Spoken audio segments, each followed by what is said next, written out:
Thank you very much. Throughout my career as a speaker, which isn't very long, or I don't do this for a living, but I've often dreaded that you get in and the person who's gone on before you is not only excellent and good, but also their first slide is basically your fucking presentation. And as will become apparent, the woman over there saw me going like this, and I think she thought I was having a heart attack, lady on the chair there, and you will see why that happened in about 10 minutes time. But thank you for staying on. I'll try and get this over by 8 o'clock. I am the Ken Dodd of direct marketing. I shall come and shout slides through your letterbox and follow you home. I'm sure, preaching to the choir here today. This is a room full of copywriters and content creators and storytellers and trainers and teachers, and hopefully one or two clients who care enough about our industry to come along and learn. And you are truly blessed if you've taken time out, and thank you for doing so. But I suppose all that you will get out of the next half an hour is the reassurance that you were right all along, and everybody else is wrong, and that's always worth £200 worth of anyone's so there you go. So why is it important to write something interesting? Because of the sheer volume of competition out there for the attention of your readers. There are 205 billion emails written every day. Each one of them, I am sure, is written with the intention of making someone feel something, or do something, or buy something, or whatever. And I'll leave it to you to work out how many are successful. Very few, apart from yours, of course. The commercial impact of that became apparent to me. It became apparent to me before this, because I'd done my slides by then. But it became apparent to me when I was reading the paper the other night, in bed on Saturday, and came across this wonderful article, which kicks off with a surprising thing happened when Procter & Gamble, the consumer goods giant behind Gillette razors, Crest toothpaste, and Pampers nappies, trimmed $100 million from its digital marketing costs in the second quarter. Nothing happened. We didn't see a reduction in the growth rate, in value or volume of sales, Jan Moeller, P&G's chief financial officer, told investors. What this tells me, and this is why he's one of the top people at P&G, what this tells me is that the spending that we cut was largely ineffective. No shit. But you'll have seen things like that before. I won't rehearse. I won't give social media the kicking that it gets all the time, apart from to say that we all know that that's vastly inflated. That those statistics are vastly inflated, that we know people who share things, 50% of them haven't even looked at the damn thing in the first place. They just go, I'll share this. It's easier than writing to somebody. So they share things with people. So that is one of the consequences of not being interesting. I do have statistics which indicate that it isn't all doom and gloom. YouGov say this or that's gloomy, but that's good. When advertising is done right and is interesting, informative and relevant, it is still the best way for brands to communicate with customers. Okay, that's that. There you go, no shit. And then this chap you should also believe, Jacob Nielsen, if you're not familiar with him already, knows everything about how to get read on the web. So if you've not yet subscribed to Nielsen's, and he gives all of this information away, most of this information he gives away. And he's a brilliant. He is to online what Colin Wheldon was to print. Colin Wheldon, Andy knows, and kind of is just like wrote the Bible on how to get your stuff read in print. And Jacob Nielsen has done pretty much the same thing with digital. But does lead to the question, so how do you get the reader interested in what you have to say? I've quoted Jacob Nielsen. I'll now go back even further in time to the man who had more influence on my thinking as a writer, I think, than anybody else. A deeply unfashionable chap called John Caples, who was the head of copy at BBDO for getting on for 40 years in the middle to late years of the 20th century. And he said that that people will be interested in what you've got to say if you can incorporate one, two, or all three of these elements in your writing. And the first one is, if the headline arouses curiosity, that's good. Why is that? Because we are curious in both senses of the word, this species. I found that when I was writing this presentation, I went to BuzzFeed, which is a brand that is built entirely upon our quizzical nature. And I saw that that this had been posted, 29 things you'll want on your desk ASAP, at 9 o'clock the day I was writing the piece. At 4 o'clock that day, it had got 375,000 hits. Why? Why? You got nothing better to do? No, we are a curious species. If you can build curiosity into your advertising, you write ads like that. What? I want to know, why? What? How can that be? That's like, how can he? That is a curiosity-arousing headline. It is also, it's a nice segue into the other element that you need to put into your writing, and that it is newsworthy. This is a father who wishes his son had cancer. That is newsworthy. So that is curiosity-arousing, but there's also news in there. And this is what Caples said. The other value Caples identified is the imparting of news. Now, this can be something as this can be something as simple as new improved. If you walk into Superdrug, you'll find that the good 3-4% of all product on shelf is new, improved to some extent. To the extent, now I am being banal, to the extent that same product, great new packaging. How can that, why would you want to buy that? Great product, same product, great new packaging, great taste, same great taste, great new packaging. It's like, well, good, yes, okay, fair enough. But we like new. We like new stuff. We are hard-coded. I must be probably only the 18th person today to use that. We're hard-coded as human beings. You write stuff like this, really. It's an ad that was written at the last time the stock market crashed. And the stock market was at 3,200 when this ad was writ. And everyone was just shitting themselves, basically, about what the hell is going on. It's the moment the FTSE is at about 6.9. It was at 3.2, and it looked like last one out, turn the lights out in the city, if you don't mind.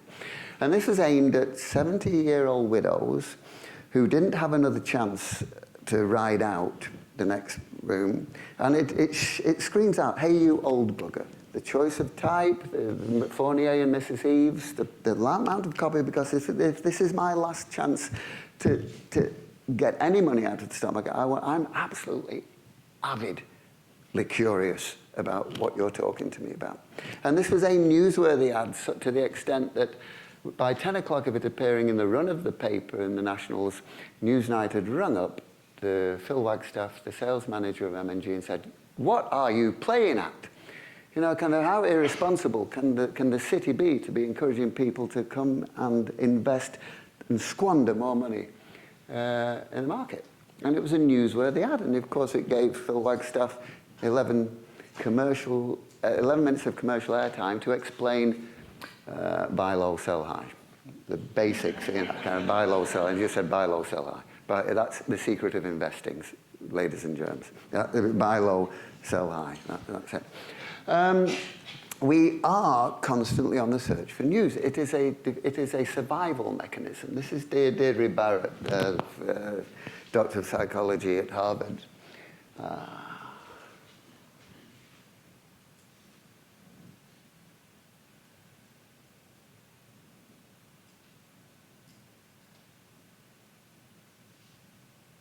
You're trucking along. Our ancestors are wandering outside of the savanna grasslands 10,000 years ago, and she sees something new, and she asks 3 questions. Will it eat me? Can I eat it? Can I shag it? And it's all about survival. It is all about, and that brain All of those, we still have, our brain is still 90% of those circuits. We've added a few, we've upgraded, but that is still the brain we have, okay? And that is, and so, as Martin Weigel wrote in he writes a brilliant blog, he said this, oh, babies, read that. It's survival. It's like, what the hell is that? It goes, I'm on a bus going from Beckenham to Bromley, and there's a poor woman, she's got, we've got a baby, looking over her shoulder, she's got shopping and everything, and I'm looking at, I don't really like babies, but, kind of like, there's nothing else to do, and I'm looking at it, and I go, and it's looking like this, and I go, and it smiles at me. Kind of think, oh, at last I found my paternal instinct. And I have this bond with this child. All it's doing, it thinks I'm going to eat it. It's scared shitless. It's like, oh, But then when it realizes it isn't going to eat me, I'm not going to eat it, it looks around and everything. And I'm disappointed now because I've lost this thing. I go, oh, come. So I do this and scare the shit out of it properly. Deirdre Barrett, we've done. We're addicted to news. We're addicted. This is why you should never check your Twitter feed at 10 o'clock, 10:30 at night, because you're going to be there at midnight. You should never, oh, go on, I'll have a quick look. No, don't. Etc. So, but what I would say, so it's curiosity, news, okay? But what those two have led us to, I think, with this, will it eat me, can I eat it, can I shag it to perpetuate my line, it is about John Capel's truly most important and that is, element, and that is that self-interest, self-perpetuation, what's in it for me? And that's what interests people. That's how to get people interested. And this is why I nearly left. When Elle said, I have a very simple process. I go problem, insight, solution. I'm not even that clever to have the insight. I just go, you're much more sophisticated than I am. And if my agency had a reputation for creative goodness, as opposed to not creative, ethically goodness, just good at what we did, it's simply because we used to ask our clients these, we'd send the suits out and we'd say, ask the client this, and then we said, and if they can't answer that, don't bother advertising. Because there's no point in advertising unless unless the whole thing is based around, this person's got a problem, my product or service or my idea is the solution to that. And if you start from that premise, you do ads like this. A car that calls for help and you can't. Lovely, brilliant piece of work. And the good advertising you see, you can always work out the strategy. I'm afraid, and that sounds heresy, but you can always go, I know what that ad's about. I know what the problem solution is there. The shit advertising you see, you're like, where did this come from? I.e. the 9 out of 10 pieces of work you go, what? No. But I'm going to explain in about 5 minutes where that advertising comes from. Have we got, on the subject of car advertising, it has produced, Problem Solutions produced 2 of the greatest ads of all time, if I may, Matt. I'll just give a bit of background to it, but the first one came, it's LMI's not so great friend, Bill Bernbach, but it came from his agency. They won the VW account, the ugly bug, selling it in a market which had a propensity for vehicles you could not get into this auditorium. Kind of like cars with huge cars, and the bug. Oh my God, kind of how do we sell this car at a time when Germans weren't hugely popular in America? George Lois said we're selling a German car, a Nazi car, in a Jewish town in New York at the time, which sounds terribly incorrect now, but that's how George saw it at the time when he was trying to sell the damn thing. So how do you sell this little car? The story was eventually the guys went to the Wolfsburg factory. They had no idea what angle to take, and then they found out that there were more people checking the quality control than there were people building the car. And the guy said, well, that's right, the most reliable car in the world, which became the proposition. So this became, oh, sorry, can we go back? Sorry. No. Oh. Yeah, I just want to kill it, yeah. The VW is the most reliable car in the world. It starts first time, every time, no matter the conditions. Problem, solution, encapsulated in a proposition. At a time when the driving force behind the consumer spending boom in the United States, which persuaded people to spend more than they had and more than they needed, which now we live with, was something called built-in obsolescence, whereby everything broke down after 2 or 3 years. The Volkswagen, the most reliable car, well, that'd be a nice thing. That would solve my problems for me. And so that was just problem solution, basically. Moving on, 40, 45 years. If you're a lorry driver, your big fear if you're driving for 8 hours a day is you fall asleep. There's nothing that Volvo can do about that apart from pump oxygen into the cabin, which is probably illegal. The other problem they have is well, this. When I'm driving at high speed, my main fear is that I'll lose control of the steering wheel because of poor roads or bad weather. Solution, our dynamic steering automatically regulates the steering to compensate for unevenness that makes its way up there. It apparently adjusts itself 100 times a second, dynamic steering. If there's a slight deviation, it's just problem solution, right? That's all it is. You know, kind of... and you will say that that works because, I mean, that's entertained me. It's been seen 85 million times because it's just a stunningly entertaining piece of work. But it isn't, because if I am buying a truck, this is the impact it has upon me. Year-on-year sales from that film being produced and going out around the world and being shown and downloaded and shared, etc. That was the impact that it had upon business. Okay, problem solution. And yeah, we know that. Learn from the world's most successful brands. Which brand is this? There is so much information out there on the web, I just do not know where to start. That has been the mission statement, the organizing principle behind Google since it was founded in 2001, is it? Or 1999. That is the mission statement, to organize the world's information and make it universally accessible and useful. Which power brand, which most successful brand, recognize this? I strive to be the best I can be at insert sport, but I'm just not good in it. To bring inspiration and innovation to every athlete in the world since 1974. And that is it, and they've stuck to their knitting. Okay. I won't get pulled up for that, will I? I want to make sure I pick the best hotel when I'm on holiday, but I can't trust what I read in the brochures or the hotel's own website. With TripAdvisor, you know that the reviews are honest because they're provided by customers like you who have stayed in the hotel.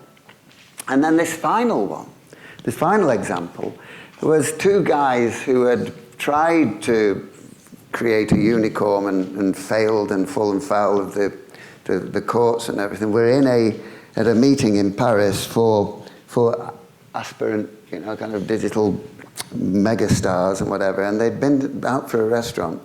And you know, if you know Paris, by 10 o'clock at night, you have more chance of handcuffing a ghost than finding a taxi on the street. And they stood around going, where do they? No, it's 10 o'clock, mate. They've all gone home. So they walked home, got wet through, and they get back into the hotel and they pull out their moleskins and they go, there's got to be a solution to this.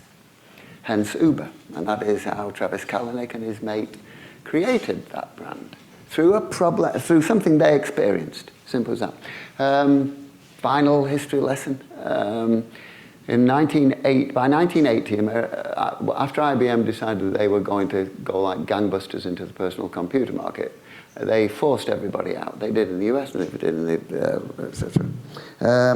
And in the Bay Area of the United States, there were people who actually thought that computing was a liberating, creative force. The old electro hippies, the guys who the homebrew club, the garage guys, you know, kind of like the people who've been on the communes with Stuart Brand, etc.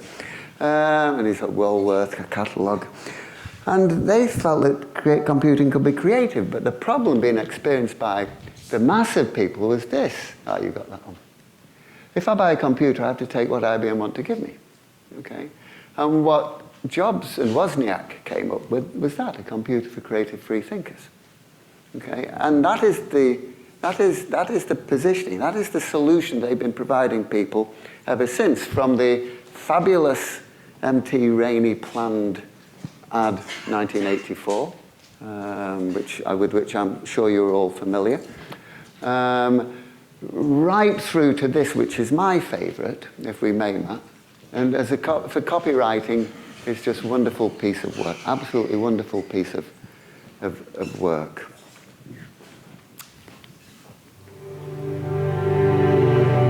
Here's to the crazy ones, the misfits, the rebels, the troublemakers, the round pegs in the square holes, the ones who see things differently.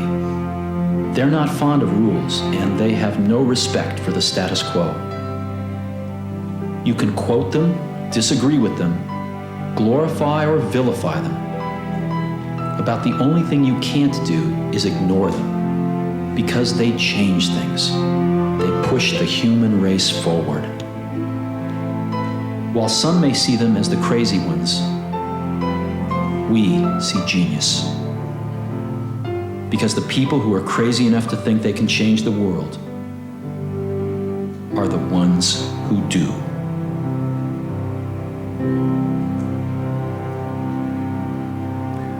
And they've carried beating that drum up until the launch of the iPads, and to the extent that you cannot walk into an engineer's, a designer's, an architect's, an advertising agency, and in the creative department, see a PC. And in fact, if you have got a 9-year-old child who you think is vaguely creative, if you were to buy that child a PC as opposed to a Mac, then social services would come and take that child away.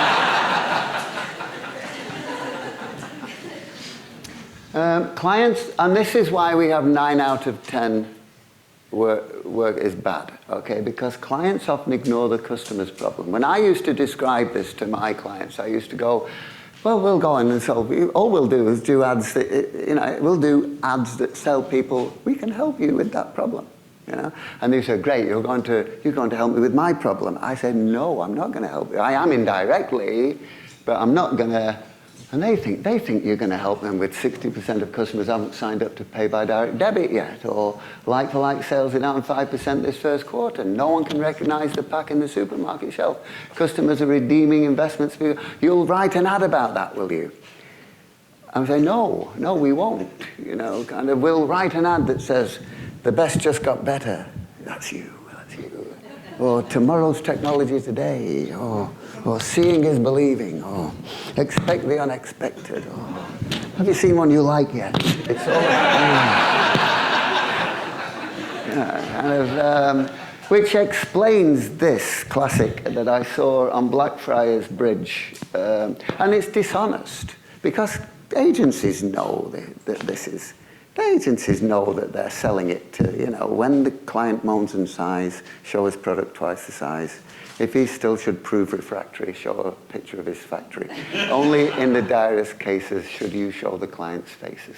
And agencies know this, and they know they can con the client into producing shit that the client likes, and they can make fortune out of this.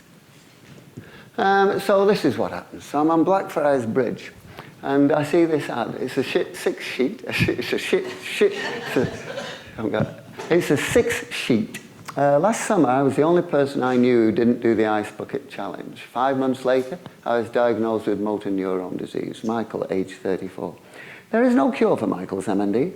There is very little time. 50% of people die within 2 years of diagnosis. But thanks to the Ice Bucket Challenge and the incredible awareness and understanding raised, there is now the knowledge that they are not alone. So that must be totally reassuring. when you've got more tubes coming in and out of the Earls Court station, and you're lying there and you're on your line, but everyone knows about this now. When people, oh, you got Michael, I've got motor neurone disease. Oh, well, I know that one. That's what I did the Ice Bucket Challenge for.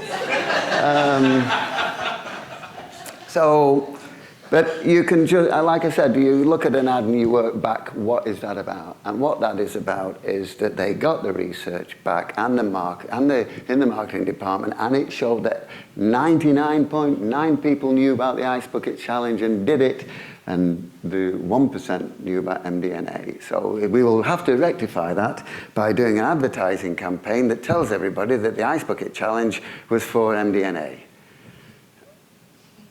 in order to make us not look as stupid, so that we get research which now proves that everybody knows.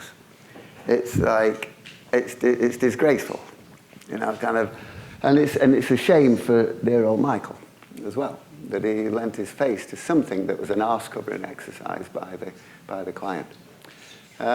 With the last, there's more examples which I think are quite funny, but it occurred to me on the train coming down that if you apply problem solution to 3 major elections that we've had over the past 2 years, you can see that one party has been extremely adept at applying problem solution, and the other party has completely ignored the potential to it. And if you look at the referendum, you will see that all of the Remainers did not make one effort to show how staying in the European Union is solving the problems for the people of the United Kingdom. Whereas the Leavers went gangbusters on, have you got a problem? Have you got a problem? Well, we can solve that. If you're not working, you haven't got any jobs, that's okay. You think we're losing our sovereignty, we're getting kicked around, and you feel very much distanced from the world, do you? Well, don't worry, we've got the solution for you. In the United States, Hillary Clinton, basically, her major thing was sharing my moment of destiny. That was the message behind Hillary's campaign. Whereas Trump, you've got grievances, I can solve them. I build a wall, lock her up, drain the swamp. Foreign policy for our goals, America first, and it is and it was just a shopping list of grievances that have been identified by somebody promising that they can solve them for you. And as we speak, Jeremy Corbyn is producing a long list of shopping list of grievances going, student fees, oh, it's okay, I'll get rid of that. Too high credit bills, I'll get rid of that. Waiting for trains, trains not too good, we'll get rid of that. It is just a ruthlessly exploitative, I think, example of how politicians take problem solution and use it to their own ends, whilst, and it usually ends up in a populist identification of a baddie. And in the exit campaign, it was the immigrants were the baddie. In Trump's campaign, it was the Mexicans and the politicians, and in the Labour campaign, it's greedy business. Greedy business. You lot, basically. Anyway, the best just got better. Tomorrow's technology today. The sine qua non, the example par excellence of the ad that is made for the client first became apparent to me in the Evening Standard in 1998, where I saw on the back of the Evening Standard, Liberty, the art of idiosyncratic Christmas. The art of idiosyncratic Christmas. In the same magazine was Mont Blanc, the art of writing your life. And in the same magazine was L'Art de Vivre for Moet. 3 art of ads. Can you imagine you rock up and go, it's the art of. The art of, is it really? Yes, it's the art of. What you do is the art of. Is it really? Yes, it is, yes. Yes. Oh, I like that. Could we say the art and science? Yes, possibly. So, the modern art of communication. dating back to Lord Simpson displays the art of communication. There we've got the art of communication. We've got the art of driving. We've got the art of writing your life taken from here. But this is where it gets really clever, because this line is so adaptable. This line it's so flexible. I mean, we could also go the art of writing your life when we're selling a wallet. The art of writing your life, it's a wallet. I know, but it's the art of writing your life. Well, in for a penny, in for a pound. How about the art of writing? How about the art of writing your life with a watch?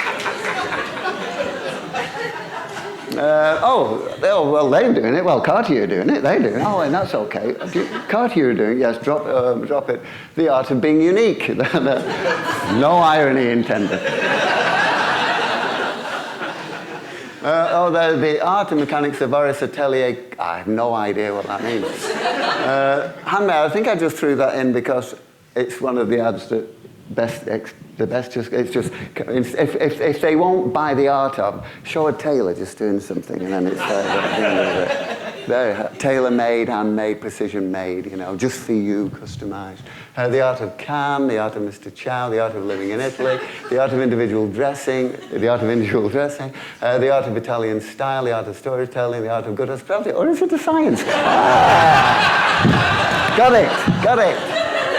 The art of shaving, the art of collecting, the art and science of customer relations. There, they got that in. That was an agency, Empiric. That's the art of performance. Now, the art of performance is running still to this very, as the world. Do any of you know this? Put your hand up if they. Yeah, that's the JAG ad. You know that. Any other people knew that? 200 people, 3 people have seen. This has been running for the past 12 fucking years. The art of performance, worldwide, everywhere in the world, and 197 people going. That's it. It says the art of performance up there. The art of blah blah blah. The art of great holidays. Now the art of travel. The art of Basel. The art of mastering the art of the Far East. Excellence. The art of asset management. The art of silk. Zen and the art of beautiful hair. Mastering the art of digital technology. The art of balance. The art of fine living. The art of living. Why the sandwich? Why the sandwich? Why the sandwich? I haven't adapted. What's it? I have no idea. The art of indicated wine cooling, the art of cast iron. Hey! The art of making big. It's coming to an end in a minute. The art of sport, the fine art of attracting, the art of visual communication, the art of protection, the art of finding IT staff, the art of making pizza, the art of customer retention, the art of champagne, the art of self-expression, perfect, the art of relaxation, the art of fine living, the art of pineapple. New art of TV, Muhammad Ali, the art of David Morris. When the client moans and sighs, God, put his name in the headline, the art of David Morris. I mean, it was going to be the art of jewellery, but he wasn't sure. So, the art of holding money, the art of seriously investing, the art of suppression, fine art of lingerie, the art of shave, the Thorntons, the art of chocolatier. Just as a reminder, Marks and Spencer's did the art of 2 years ago, 2015. Their Christmas ad was the art of Christmas, and they did do this. It's so flexible, so flexible. It became the art. It became the art of Easter, the art of. It did the art of summer, and then they eventually fired Rainey Kelly, Y&R, after spending £55 million of their money. Someone said, "No one's seen," and none of you knew that the art of it was the art. The beauty about it is it's transnational. You'll have to take my word for it, but that is the art of something or other in Japanese.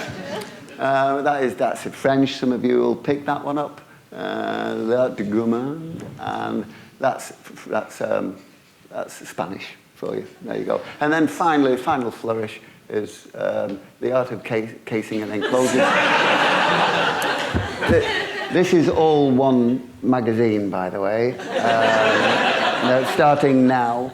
The art of casing and enclosures, the art of roofing and cladding components, the art of waterproofing, Alimask, the art of guttering, all consecutive rights.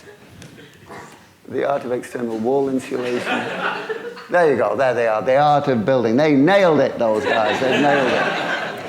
And so that is what happens when you don't go in search of a problem solution, when you're just talking to yourself, when your advertising agency is talking to you and promising that people will notice this and this will solve your problem, instead of directing your client's attention to the empty chair and saying, this is the person whose problem we'll solve. We will solve her problem for her, or his problem for him, and as a consequence, your problems will disappear.